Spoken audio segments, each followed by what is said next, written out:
here in middle of the desert in Rajasthan. I get to talk to the man of the hour in his playground, which we just saw him doing all those stunts around, which also I'm trying to learn. Alright, so let's quickly hear it from Mr. Vijay Parmar. We're here to ride and learn from him how to ride in the sand, organized by Triumph. So let's hear it.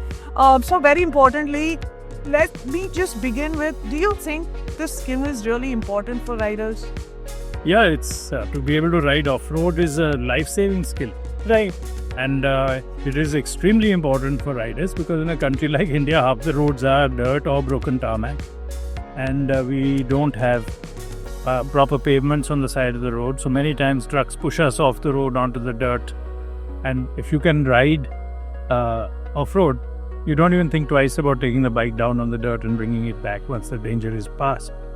And yes, the terrain ranges from monsoonal, coastal, desert, the Himalayas.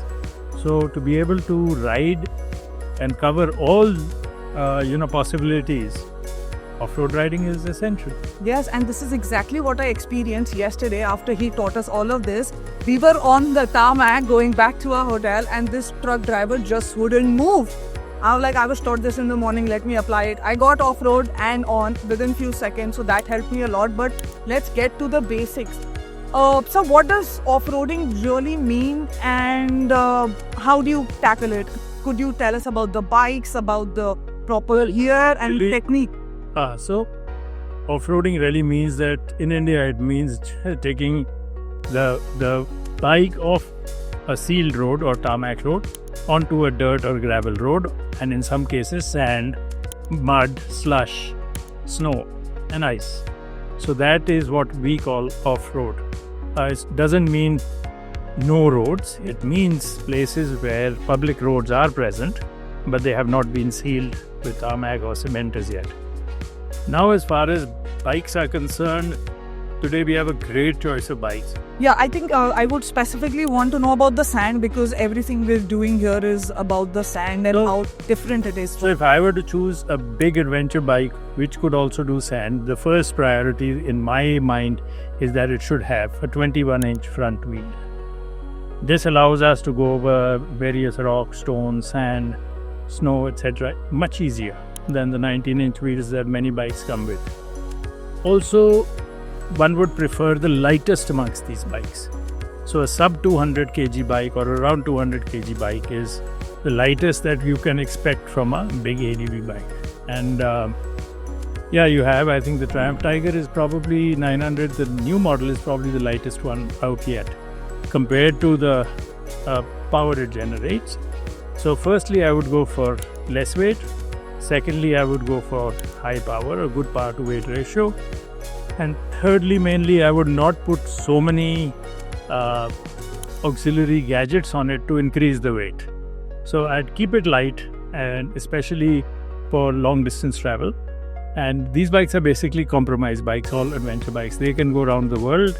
They can handle tarmac at high speed and they can handle dirt and sand. My choice would be, of course, the Triumph 900. Triumph 900, and that bike can... Rally Pro. That bike can do sand. Yeah, it can do everything. It can do everything. Yeah. And it can even feel comfortable with an average rider. Right. The importance of a boot. So maybe would you like... Not only boots, helmets, gear, mesh gear, like something like what I'm wearing, right, which allows the air to pass through, and I'm wearing a protective shirt underneath with the protection. So this is light and it keeps me cool. I don't overheat. So wearing your winter jacket and coming to the desert is asking for trouble, despite how many zips you might have for the air to go through. Right. Also, you get something called a cold vest, which you can drench in water, put on, and then as you ride for almost an hour, it will continue to cool you. So the whole idea for gear is it should be lightweight. You don't want to weigh yourself down. It should not have thermal under vests, which come as part of jackets. You can unzip them and take them off in the desert. Then we come to the braces for your legs, knees, and finally enduro boots or motocross boots, which might appear uncomfortable, right, but are essential for safety. So since you're sitting on the bike, you don't have to walk in them very long, and they are recommended. Now for riding sand, as you said, Yeah. let's specify riding sand. So 3 things that we look at when we are riding sand, 3 essentials. One is when you start in sand, it should be in 2nd or 3rd gear, Yes. depending upon the power generated. You should try and ride. The second part is as soon as you start getting some momentum, you should stand and ride. This will enable you to see further. You'll be able to see the undulations in the sand coming up at you, and accordingly you can accelerate or deaccelerate. Also, the suspension that your body provides is much more than what the bike provides. And the bike will be going from left to right like a snake, and it's always easier to hold it with your thighs and legs in control and keep your arms loose on it and look further. So we have standing and vision. The higher you stand, the further you can look. And finally, momentum. And you cannot afford to deaccelerate suddenly because the front wheel will dig in and you will stop there. So you need constant smooth throttle and momentum. When you see a climb, you have to build that momentum because it takes a long time. And whenever you make a turn, you cannot turn sharply on a full lock. It has to be a long, easy turn, keeping up the momentum and ensuring that the sand doesn't catch your wheel and drop you. So that's it in a nutshell. Yes, amazing. One question might be just the fact that you're here. We all know how experienced you're here. What is the source of your energy? Because I know this dehydrated me in first 2 hours. How do you get it? Because this is mind and body both equally. So the helmets we normally use have a drink valve inside the helmet connected to camelback bag, hydration pack, which is 2.5 liters, which is dosed with electrolyte salts. Because not enough to drink water, you need to have electrolyte salts to replace the chemicals, and you keep sipping it while riding. Yeah, but these are all gadgets and everything that is provided to us. What is secret of Vijay Parmar that he keeps his head cool and energy high while riding? One thing that is extremely essential just for you. So with practice and with age and with riding over all sorts of terrain, and now I've been riding for 49, almost 50 years, you have to be efficient. Your technique has to be such that you use the minimum of energy to get the maximum distance.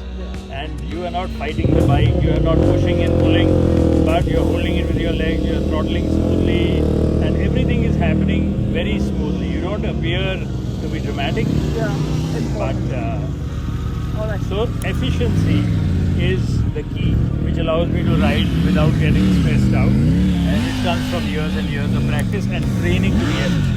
Training to be efficient. Upskill, which is why we're all here. And lastly, sir, I see so many people disbadging how bikers are all over the place. One message for people that, in a very positive light, how biking has an extremely positive impact on the culture and people. See, biking is a game. Yeah. Don't kill yourself playing a game. What you should be doing is basically, it's a game. If today you don't play it well, come back another day and play it. The thing is that the main parts are, do not endanger other road users. When you want to learn something, come out in the open like this. Do not unnecessarily damage the environment. Use roads that are in use, public tracks which are in use. But don't rush off into the wilderness because nature is much bigger than us. It will eventually kill you. So stay alive, play the game, and enjoy yourself. Live another day to ride every day. All right, thank you so much, sir. Thank you so much. I hope you guys learned something today and you're going to apply that every day on the road, on road or off road. Thank you guys. You're watching Turf and Tarmac. My name is Sonia Jain. Bye bye.